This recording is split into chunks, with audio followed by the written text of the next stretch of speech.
VLOOKUP is one of the most popular functions in Excel. While this function is well known, I'm going to show you guys the most common mistakes you can make when using VLOOKUP. The first and probably the biggest mistake you can make with VLOOKUP is comparing the lookup value where a cell is treated as a number to a lookup range where the numbers are actually formatted as a text data type. For example, we have a yellow table and an orange table. Both tables have the common column for client ID. If we want to find the client name for each invoice ID in the yellow table, then we can use the VLOOKUP function like this. In cell E2, I'm going to do equals to, and then type out VL, and then do tab.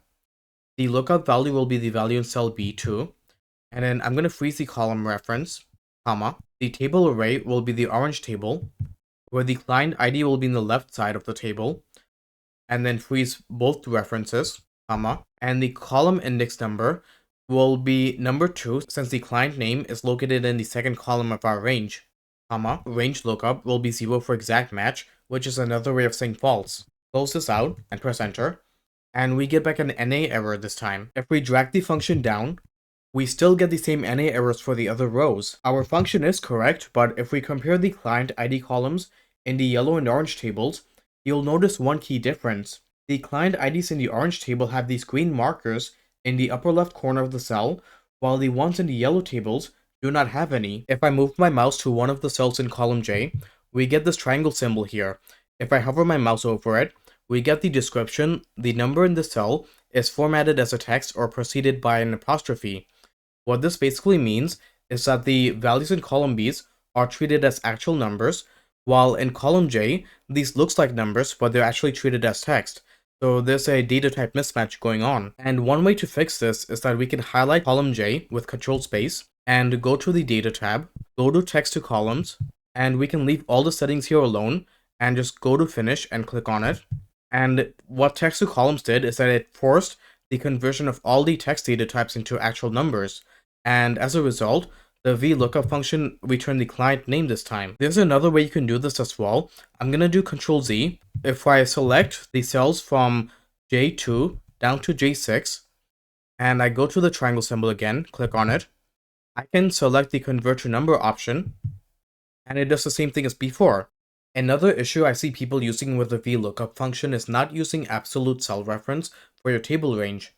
I'm going to type out the VLOOKUP function again in cell E2 equals to VLOOKUP. Lookup value will be cell B2, same as before, comma. The table array will be the orange table again, comma. The column index number will be number 2 for the client name, and we're going to do 0 for exact match. Press enter, and we get back Alpha Corporation. But if I drag this down, we get back Beta Solutions. If I drag this all the way down to the last row, we get back an NA error here. If we look at the second argument of the function more carefully, which is the table array region, for each row, we can see that the cell reference changed when we drag the function down. Press the F2 button, and you'll see what I mean. The cell reference completely changed from J1 through L6 down to J5 through L10. So as a result, we're not able to look up the values for client ID 1, 2, and 3. Press enter, and if I want to fix this, what I can do is that I can freeze the cell reference from J1 through L6 only. And there's a couple of ways you can do this.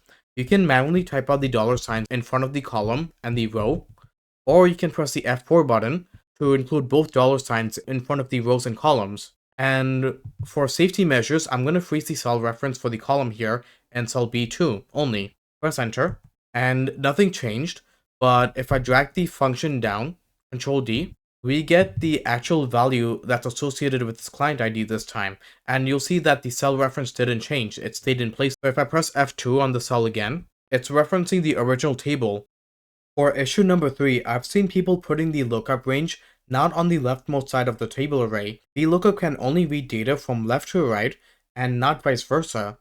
So whatever value you are trying to return should be on the right side of the lookup range. For example, in cell E2, I'm going to do equals to VLOOKUP. The lookup value will be the same as always. Cell B2, freeze the column reference, comma. The table array, you'll notice this time that the client ID is in the second column or the middle of the region, and client name is on the left side of the table this time. So I'm going to select the entire range, freeze both references, comma. The column number, we're going to choose as number 1 since that's in the first column of our selection, comma, 0, and then press enter. We get back an NA error. So what we want to do to fix this is that we want to change the table or manipulate the range so that the client ID is on the left side of the table.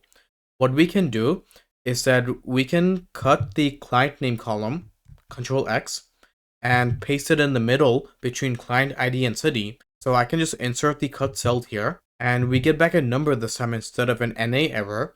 What we can do next is that we can fix our column number reference. So this time client name is in column number 2. Change this from 1 to 2.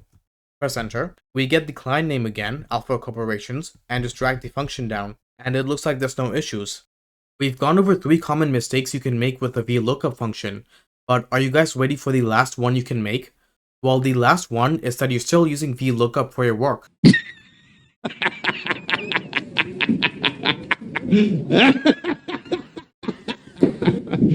Ever since Excel introduced the XLOOKUP function, VLOOKUP and index match became outdated. You can do everything with XLOOKUP that's possible with VLOOKUP and index match, and even more. The only downside is that XLOOKUP is available in Excel 2021 or later versions and Microsoft 365.